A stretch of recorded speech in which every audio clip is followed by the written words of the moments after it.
दर्शकवृन्द, एउटा यस्तो देश जहाँ मानिसहरू पैसा भन्दा खुसीलाई ठूलो मान्छन्। एउटा यस्तो देश जहाँ जंगल काटिँदैन, बरु खुसीको दिनमा बिरुवा रोपिन्छ। तर अचम्मको कुरा के छ भने यो देशमा घुम्न जान मात्रै पनि दैनिक हजारौं रुपैयाँ तिर्नुपर्छ। अनि यहाँको विमानस्थललाई संसारकै खतरनाक विमानस्थल मध्ये एक मानिन्छ। दर्शकवृन्द, आज हामी कुरा गर्दैछौं एउटा यस्तो रहस्यमय हिमाली देशको जहाँ राजा अझै पनि जनताका लागि भगवान सरह मानिन्छन्। एउटा यस्तो देश जहाँ विकासको मापन पैसाले होइन, जनताको खुसीले गरिन्छ। जुन देशको नेपालसँग गहिरो सम्बन्ध जोडिएको हजारौं नेपाली मूलका मानिसहरूको कथा पनि लुकेको छ। हो दर्शकवृन्द, अब भने तपाईले अनुमान लगाइसक्नु भएको होला कि हामीले कुन देशको बारेमा चर्चा गर्दैछौं भनेर। दर्शकवृन्द, आजको यस भिडियोमा हामी कुरा गर्दैछौं कैयौं नेपाली भाषीहरूको बसोबास रहेको दक्षिण एसियाली देश भुटानको बारेमा। भिडियो निकै रोचक हुनेवाला छ, त्यसैले अन्तिमसम्म हेर्नुहोला। यदि हाम्रो च्यानललाई अहिलेसम्म पनि सब्स्क्राइब गर्नु भएको छैन भने हामीलाई सब्स्क्राइब गर्दै तपाईले यो भिडियो विश्वको कुन देश अथवा कुन ठाउँदेखि हेर्दै हुनुहुन्छ कमेन्ट पनि गर्नुहोला। दर्शकवृन्द, भुटान दक्षिण एसियामा अवस्थित एउटा सानो र प्राकृतिक रूपमा निकै सुन्दर देश हो। भौगोलिक रूपमा यो देश पूर्ण रूपमा पहाडै पहाडले घेरिएको छ।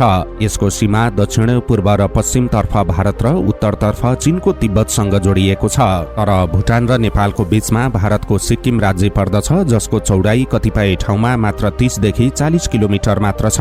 दर्शकवृन्द, भुटानीहरूले आफ्नो देशलाई स्थानीय भाषामा ड्रुग युल भन्छन्, जसको अर्थ ड्रागनको देश भन्ने हुन्छ। मुख्यतः हिमाली र पहाडी भूभाग भए पनि यसको दक्षिणी भागमा केही समतल भूमि र घना जंगलहरू पनि छन्।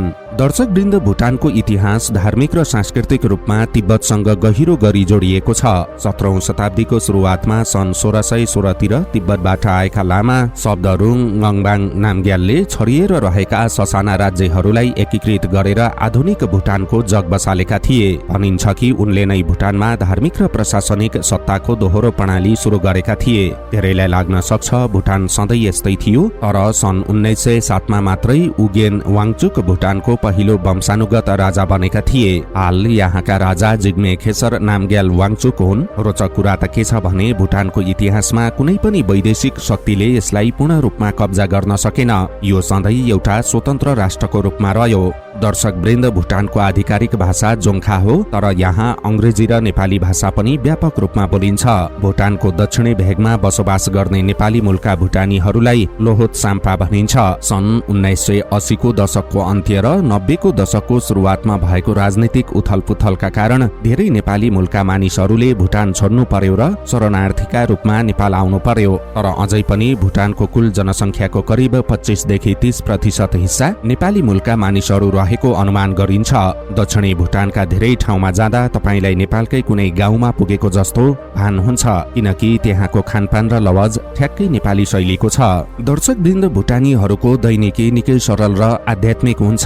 यहाँ बिहानै गुम्बाहरूबाट आउने घण्टीको आवाज र बौद्ध मन्त्रहरूले दिनको सुरुवात हुन्छ। मानिसहरू आफ्नो राष्ट्रिय पोसाक घोर किरा लगाएर कार्यालय वा विद्यालय जान्छन्। भुटानी समाजमा मानिसहरू हतारमा हुँदैनन्। उनीहरू ग्रस नेशनल ह्याप्पिनेसको सिद्धान्त अनुसार जीवनको आनन्द लिन रुचाउँछन्। रोचक कुरा त के छ भने भुटानमा चुरोट र सुर्ती जन्ने पदार्थ पूर्ण रूपमा प्रतिबन्धित छ, जसले गर्दा यहाँको हावापानी निकै स्वच्छ छ।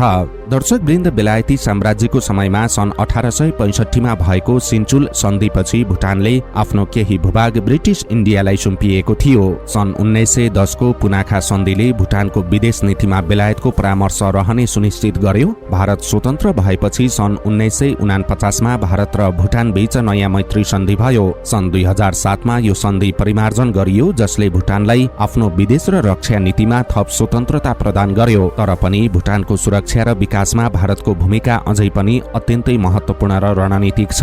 दर्शकवृन्द, पर्यटनको क्षेत्रमा भुटानले विश्वमै सबैभन्दा कडा र फरक नीति अपनाएको छ। पहिले यहाँ विदेशी पर्यटकले दैनिक $250 तिर्नु पर्थ्यो, जसमा होटल र खाना समावेश हुन्थ्यो। तर कोरोना महामारीपछि भुटानले नयाँ नियम ल्याएको छ। अहिले विदेशी पर्यटकले SDF अर्थात् दिगो विकास शुल्क बापत मात्रै दैनिक $100 देखि $200 सिजन अनुसार सरकारलाई बुझाउनु पर्छ, जसमा होटल होटल र खानाको खर्च छुट्टै लाग्छ। भारतीय पर्यटकका लागि पनि पहिले यो शुल्क निशुल्क थियो, तर अहिले भारतीय पर्यटकले पनि प्रति व्यक्ति प्रतिदिन 1200 भारतीय रुपैयाँ शुल्क तिर्नुपर्ने नियम बनाइएको छ। यो नियमले भुटानलाई सस्तो गन्तव्य हुनबाट जोगाएको छ। दर्शकवृन्द, वातावरण संरक्षणमा भुटानले संसारलाई नै चुनौती दिएको छ।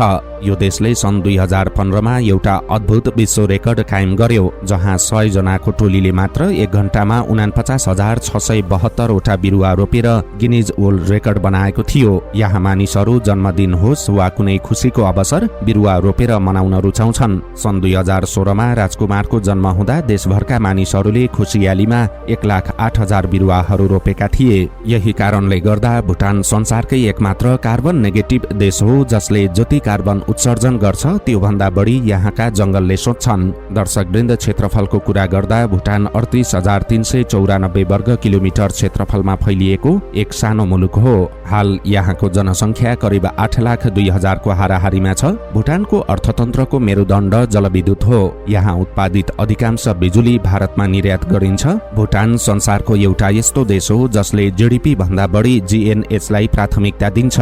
यसको अर्थ सरकारले भौतिक विकाससँगै जनताको मानसिक शान्ति, सांस्कृतिक संरक्षण र वातावरण जोगाउने कामलाई समान महत्त्व दिन्छ।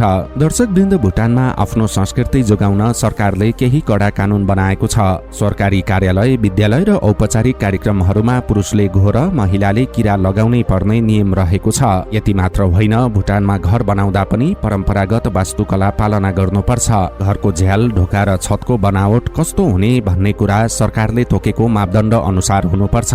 त्यसैले भुटानका शहरहरू आधुनिक शहर जस्ता देखिँदैनन्, बरु एउटा जीवन्त संग्रहालय जस्ता देखिन्छन्। यहाँ सिसाका ठूला टावरहरू बनाउन पाइँदैन। सायद नेपालमा पनि यस्तै नियम भएको भए अहिले डोजर चलाउनु पर्ने स्थिति आउने थिएन होला। यसमा तपाईको प्रतिक्रिया के छ? कृपया कमेन्टमा अवश्य लेख्नुहोला। दर्शकवृन्द, के तपाईलाई थाहा छ भुटानमा एउटा मात्र अन्तर्राष्ट्रिय विमानस्थल छ? भुटानको पारो अन्तर्राष्ट्रिय विमानस्थललाई विश्वकै खतरनाक विमानस्थल मध्ये एक मानिन्छ। समुद्री सतहबाट 2235 मिटरको उचाइमा रहेको यो विमानस्थल 18,000 फिट अग्ला पहाडहरूले घेरिएको छ। यहाँ विमान अवतरण गर्नु अघि पाइलटले पहाडका मोडहरूमा जहाजलाई निकै कलात्मक तरिकाले घुमाउनु पर्छ। त्यस्तै थिम्पूको कुवेन्सेल फोड्राङमा रहेको बुद्ध मूर्ति 51.5 मिटर अग्लो छ। यो तामा र सुनबाट बनेको छ र यसलाई बनाउन करिब 10 अर्ब नेपाली रुपैयाँ खर्च भएको थियो। यो मूर्तिको भित्र साना 1,25,000 वटा बुद्धका मूर्तिहरू राखिएका छन्। धर्मको कुरा गर्दा भुटानका करिब 74.7% बौद्ध धर्ममा आस्था राख्छन्। यस्तै 22.6% हिन्दू र बाँकी अन्य धर्ममा आस्था राख्ने ससाना समुदाय पनि छन्। दर्शकवृन्द, भुटानको झण्डा 2 रङ, सुन्तला र पहेँलो रङले बनेको छ, जसको बीचमा एउटा सेतो ड्रागन छ। पहेँलो रङले राजाको शक्ति र नागरिक शासनलाई जनाउँछ भने सुन्तला रङले बौद्ध धर्मको आध्यात्मिक शक्तिलाई, बीचको ड्रागनले देशको शुद्धता र रक्षाको प्रतीक मान्ने गरिन्छ। झण्डामा ड्रागनको हातमा साना बहुमूल्य पत्थरहरू छन्, जसले भुटानको सम्पन्नता र धनलाई जनाउँछ।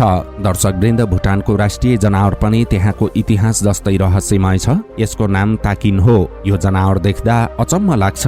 यसको टाउको बाख्राको जस्तो र शरीर गाईको जस्तो हुन्छ।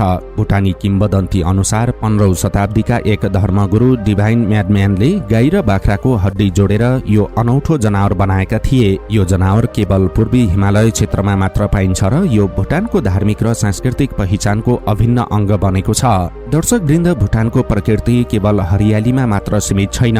यहाँका सेताम्य हिमालहरूले यस देशलाई स्वर्गको टुक्रा जस्तै बनाएका छन्। भुटानमा 6000 मिटर भन्दा अग्ला दर्जनौं हिमालहरू छन्। तर रोचक कुरा के छ भने भुटानमा हिमाल चढ्न पूर्ण रूपमा प्रतिबन्ध लगाइएको छ। भुटानीहरू हिमाललाई देवताको वासस्थान मान्छन् र त्यहाँ मानव पाइला पर्नुलाई अपवित्र ठान्छन्। यही कारणले गर्दा गान्खर पुयेन्सुम, जुन 7570 मिटर अग्लो छ, संसारकै यस्तो अग्लो हिमाल हो जहाँ अहिलेसम्म कुनै पनि मानव पाइला पर्न सकेको छैन। दर्शकवृन्द, भुटानको झण्डै 72% भूभाग घना जंगलले ढाकिएको छ। यहाँको नदीहरू सिधै हिमालबाट पग्लिएर आउने भएकाले अत्यन्तै कञ्चन र सफा छन्। यहाँको हावा यति शुद्ध छ कि तपाईले सास फेर्दा पनि एउटा छुट्टै ताजगी महसुस गर्नुहुन्छ। पहाडका भिरहरूमा झुन्डिएका बादलहरू, कलकल बग्ने झरनाहरू र रंगी चंगी लाली गुराँसका फूलहरूले भुटानलाई एउटा जीवन्त क्यानभास जस्तै बनाउँछन्। दर्शकवृन्द, भौगोलिक रूपमा नेपाल र भुटान लगभग उस्तै भए पनि भुटानले आफ्नो सीमित स्रोत साधनलाई भुटानलाई जसरी ब्रान्डिङ गरेको छ त्यो अद्भुत छ। नेपालले भुटानबाट कसरी आफ्नो मौलिकता नबेची पर्यटन प्रवर्धन गर्ने भन्ने कुरा सिक्न सक्छ। दर्शकवृन्द, तपाईलाई भुटानको बारेमा यी तथ्यहरू कस्तो लाग्यो कृपया कमेन्ट गरेर अवश्य बताउनुहोला। अर्को भिडियोमा थप रोचक देशको नयाँ विषयवस्तु लिएर आउनेछौँ।